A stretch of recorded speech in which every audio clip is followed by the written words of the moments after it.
Hi guys, and welcome to this tutorial, which is going to hopefully teach you how to bring back to life underexposed portraits and make the colors pop. Just a little forewarning before we get started that this image is shot on RAW, and therefore it enables me to bring back a lot of details and push the photo to its limits. And if you're shooting pictures on JPEG, it might not be the case and you'll be a bit more limited. So without further ado, let's find out how to turn an image that looks like this into something which hopefully looks a bit more like this. Alright guys, so the first thing I'm going to do is adjust the exposure. It's a little bit too dark for my liking, so I'm just going to move the slider to the right, just not too much, just enough to get started. I'm not going to touch the contrast slider just yet because I'm going to mess around with the white slider here and the blacks and also the tone curve to get a bit more contrast into the image. But I am going to begin to start bringing the highlights down a little, because if you can look at the histogram, the image is pushed far right and I'm going to lose a lot of detail. So I'm just going to get it around about that, should do it. Now if you look close to the face around here, there's not much detail, everything's a bit dark around here, so I'm going to push the shadows up, not too much again because it will mess up the quality of the image, but just when you can start to see a little bit of detail coming in there, so maybe just a bit more around about there. So just to show you a quick before and after. Already you can see that the image is starting to get a bit brighter, and you can see that the detail is being kept in this image. And I'm just going to mess around with the blacks and maybe get a bit more detail coming out. So if you can see here, when I push it to the right, the image gets a bit brighter, but that's a bit too bright for my liking. I'm just going to push it up to there. So again, I like to quickly check back on my rack to go before and after, just to see how the image is coming along. When it comes to the texture slider, I don't like using it too much, especially when it comes to portraits, purely because if I overdo it, it shows too much detail, and underdo it and the image goes almost like a beauty mode on your phone where it's too soft. Maybe for this image, just to get, because I want to get the details around the glasses as sharp as possible, so I might push it, just zoom into the image a bit. There we go. I might push it just a tad around there, maybe. I might come back to it and just push it back to 0 depending on how the image looks, but for the time being I'm going to leave it as it is. And again, same goes for clarity. I do use it mainly for the sharpness of the image, so if I push it all the way to the right, you can see it's got a HDR look, and I'm going to push this a bit to the right, not too much, just maybe similar to what I've done for my texture slider. Yeah, already you can see the image is looking a bit too sharp when I put both of them on, so I might just take the texture down back to 0. We'll come back to that and see how it goes. The next slider I'm going to be messing around with is the vibrant slider, which shows the intensity of the colors. So if I push it all the way to the right, or when I push it more towards the right, you can see that the colors are getting a bit stronger. You don't normally want to mess around with the slider too much. You don't want to go too far to the right or too far to the left, because it will give a very heavy-handed effect. So just around +8 should do just about right. I don't normally touch the saturation slider because when you go further down here, you can individually touch up on the colors, so I'm going to wait until I get there. The next part I want to talk about is the contrast in this image. I want to get a bit more of a dynamic range going on from here, so just want to get a light contrast going through. So maybe I'm just going to make a few control points, something maybe around there, and I'm just going to push it up a bit. There are quite a few dark spots in the image and I want to just push it up a bit more, so something around there should be fine. And messing with the dark a bit more, actually I can bring a bit more of the dark parts up just to get a bit more highlights going. Around there looks, yeah, that, if you look carefully, so I'm just going to turn the tone curve on and off. It's just bringing a bit more light to the darker areas of the picture. It's very subtle. If you look at the background, it is a bit blown out. You can see the red spots coming up in the picture around about here. So what I'm going to do is bring it down a little, and somewhere around, yeah, around here. I'm just going to bring it down just to get the background not too much, just to separate my subject from the background. If I push it up a bit more, around about there should be fine. So you can see there's a bit more separation now, and you can see it's starting to, the contrast is starting to come up. If you look at this part here, there's a peak around here which shows there's quite a lot of light area here. So what I'm going to do is just bring it down a little bit, maybe not too much. Around there seems to be fine. So yeah, I think I'm happy with that part of the image. And what it's really done is emphasize more on my subject's face. So the next part of the image that I want to work on is just the saturation. And what I'm mainly going to work on is the redness of the glasses, and I just want to give it a tiny bit more of a pop. And usually when I work on saturation, I prefer working on the HSL tab as opposed to just sliding the saturation slider, because it tends to affect the skin tones, which I don't want to really change in this image.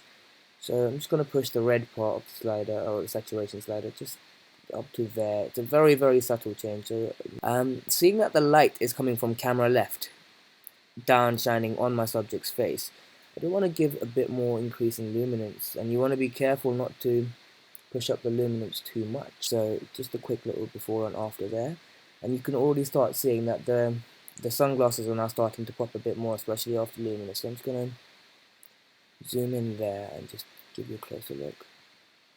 It's a very, very subtle change, but it does make a difference in my opinion. The next thing I want to work on is split toning. I want to add an orange tone to his face, just to emphasize his skin tone a bit more. So usually what I tend to do is the highlights I tend to give an orange shade and go for a subtle blue to balance it out with the shadows. So I'm gonna just work around with it and see what seems to work. So usually around here would be the best skin tone. So that's, if you see here, that's just overdoing the orange, and what that's doing is detracting from the redness that I wanted to be the focus of this image. So what I'm going to do is keep it subtle. The main part of this image is keeping as much of the natural tone as possible and emphasize, I'm going to go even, so I want to emphasize the subject's face and the red glasses as much as I can. Now, by doing this, I have warmed up the image quite considerably. You can start seeing around the edges here, it's just a bit too warm. So what you want to go do is go over here onto the shadows and give it a nice blue tone to balance it out. And again, you don't want to overdo it because then it shifts the balance to the other side. So maybe just come around,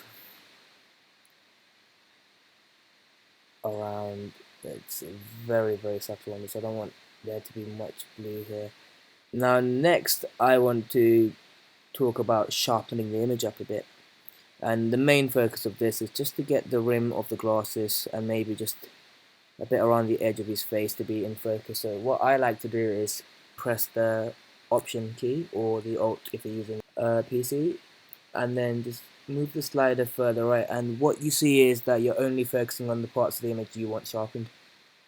So as I push the slider to the right, you see that less of the image is being sharpened, and I'm only focusing on what I want sharpened, which is in this case the subject's face and the glasses. So just around, maybe a bit less, so I can get a bit more of his face in focus. Around about there. I'm just going to push these around a bit. So again, if you press the Option or the Alt key, you can kind of see how your detail shows you how thick you want the lines to be. So if you look carefully, if I push it all the way to the right, it's giving you quite thick lines really, and it makes it a bit too sharp in my opinion. So you don't want to really push this up too much. I'm going to go around the mid-20s, around here. The radius again affects the amount of area that you use. So again, you can see what happens if I push the slider all the way to the right, but what you'd find is that the image becomes very overly sharpened. So I'm going to push it to around the 1.3 and just increase the sharpening just a little bit more. Around about there. There is quite a bit of noise coming into this image because I did shoot it in a fairly dark environment and I did underexpose it on. So what I like to do is put a bit of noise reduction on. So I'm going to just slide the luminance noise reduction slider up to around 40 should do it for this image. So again, if you look at his skin, it has smoothened it out a little bit over here where it's taken the noise out. That's the only problem with noise reduction sliders, where when you increase the luminance slider, it does tend to make the image a bit softer. So you have to be very careful not to overdo it. Moving forwards, I just want to click on remove chromatic aberration, even though there's not much in this image, or any for that matter.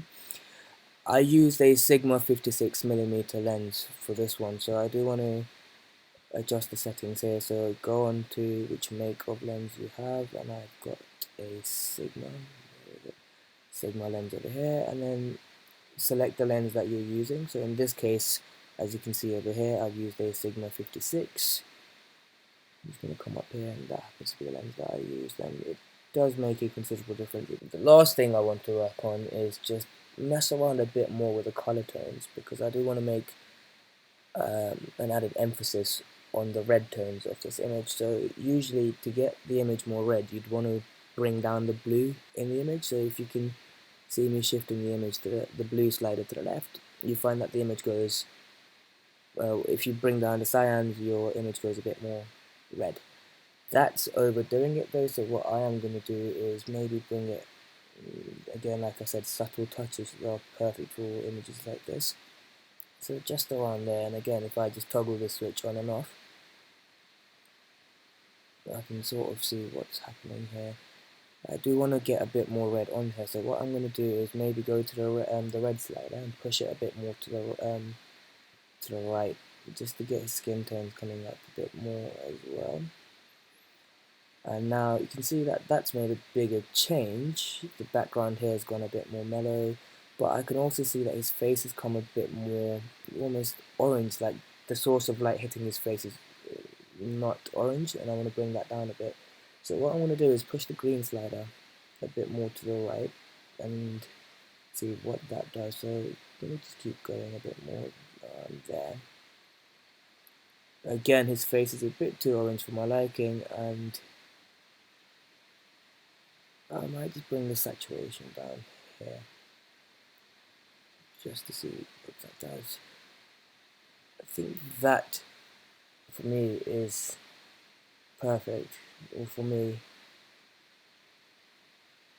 I think that is something that I'm happy with, because it's mellowed down the tones on the back, and it has, I'm going onto full screen here, it's making the subject pop, which is perfect for me. So just having a quick look at before and after.